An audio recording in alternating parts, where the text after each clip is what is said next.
Assalamualaikum warahmatullahi wabarakatuh. Alhamdulillah wassalatu wassalamu ala Rasulillah wa ala alihi wa ashabihi wa tabi'ina lahum bi ihsanin ila yaumiddin, amma ba'd. Para pelajar yang dirahmati oleh Allah sekalian, pertamanya kita bersyukur kepada Allah Subhanahu wa taala di atas limpah kurnia-Nya kita dapat meneruskan sesi pembelajaran kita ini walaupun dalam suasana PKP ini. InsyaAllah semoga para pelajar terus bersemangat untuk mengikuti pembelajaran kita demi untuk menambah ilmu yang ada pada kita, bagi memudahkan kita untuk beramal sebagai hamba Allah Subhanahu wa taala, insya-Allah. Baik, bagi pelajar tahun 3, saya meminta kepada yang ada buku teks kafa, buku teks kafa pelajaran akidah, insya-Allah saya akan minta pada Cikgu Noh untuk masukkan pada muka surat apa yang kita bincangkan. Ada buku teks kafa. Siapa yang ada buku teks kafa boleh buka pelajaran akidah, iaitu tahun 3, pelajaran akidah tahun 3, buku teks kafa pada muka surat 10. Pada muka surat 10. Baca dan fahami. Hukum beriman kepada kitab. Kita dah bincang dahulu pengertian kitab. Apa itu kitab? Kitab merupakan wahyu daripada Allah Subhanahu wa taala yang diturunkan kepada nabi-nabi dan rasul-rasul yang dipilih oleh Allah Subhanahu wa taala melalui perantaran malaikat Jibril alaihi salam. Itu kitab. Baik, apa hukumnya? Hukum. Baik, kita baca sama-sama pada muka surat 10. Hukum beriman kepada kitab adalah wajib, dan orang Islam yang tidak meyakini adalah berdosa besar dan murtad, iaitu keluar daripada agama Islam. Maknanya tak percaya kepada kitab yang merupakan wahyu daripada Allah Subhanahu wa taala boleh membawa kepada gugurnya Islam kita, terbatalnya Islam kita.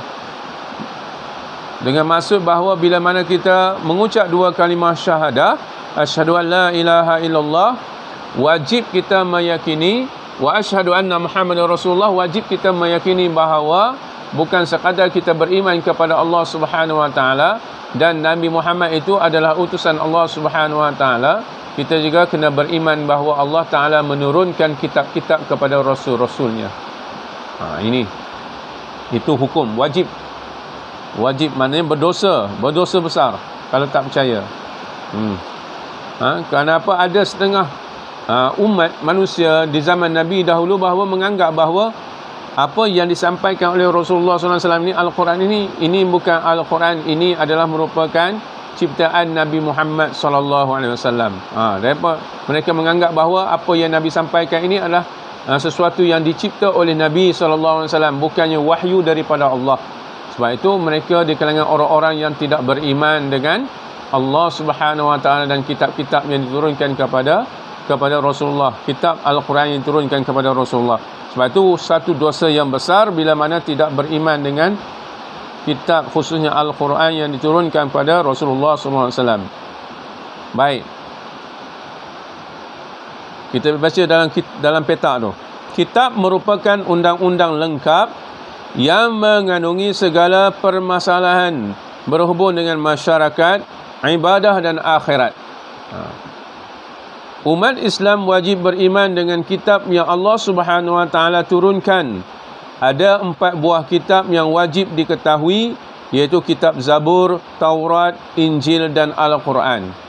Kitab yang dinamakan kitab ni maknanya himpunan wahyu Allah Subhanahu wa taala yang dibukukan, yang dihimpunkan jadi satu buku yang zaman kita ni dipanggil mushaf. Mushaf Al-Quran, mana benda yang dihimpun, ditulis, dikumpulkan menjadi buku kan, itu kitab.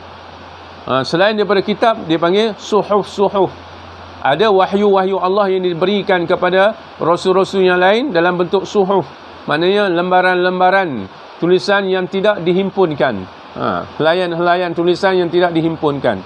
Tetapi bila mana kitab yang merupakan helaian tulisan-tulisan yang dihimpunkan lalu menjadi satu buku, itu dia panggil kitab. Maknanya ada 4 buah kitab, iaitu Zabur, Taurat, Injil dan Al-Quran. Baik. Al-Quran ialah kitab terakhir yang diturunkan kepada Nabi Muhammad sallallahu alaihi wasallam. Tidak ada lagi kitab diturunkan selepasnya. Mana selepas Al-Quran ini tak ada dah kitab ataupun wahyu daripada Allah Subhanahu wa taala. Kandungan Al-Quran melengkapi kitab-kitab yang diturunkan sebelumnya. Maknanya isi kandung Al-Quran itu merupakan sebahagiannya adalah telah ditulis, telah disebut, disampaikan wahyunya oleh Allah Subhanahu wa taala kepada rasul-rasul yang terdahulu. Al-Quran juga merupakan panduan lengkap kepada umat Islam yang menjadi umat kepada Nabi Muhammad sallallahu alaihi wasallam. Jadi itulah yang dikatakan kitab.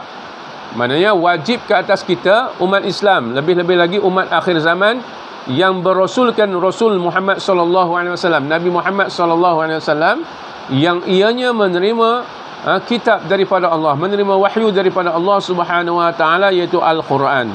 Maknanya wajib kita beriman, berdosa besar sekiranya kita tidak beriman, tidak percaya dengan kitab-kitab ataupun Al-Quran yang diturunkan kepada Rasulullah sallallahu alaihi wasallam, dan boleh membawa, kalau dia dah Islam dia tak percaya, boleh membawa kepada murtad, iaitu terkeluar daripada agama Islam. Sebab itu kita sebagai orang Islam wajib meyakini bahawa Allah Subhanahu wa taala menurunkan wahyu-wahyunya kepada rasul-rasulnya, dan ada di kalangan wahyu-wahyu itu merupakan kitab-kitab, yakni himpunan wahyu-wahyu Allah Subhanahu wa taala yang ditulis kemudian dihimpunkan untuk dijadikan kitab. Wallahu alam. Sekadar itu pelajaran kita pada hari ini. Semoga para pelajar dapat memahaminya di atas tajuk hukum beriman kepada kitab. Jadi insya-Allah kita akan bagi lampiran pada muka surat yang ke-10 ini insya-Allah. Sekadar itu pelajaran kita pada hari ini. Wabillahi taufiq wal hidayah. Wassalamualaikum warahmatullahi wabarakatuh.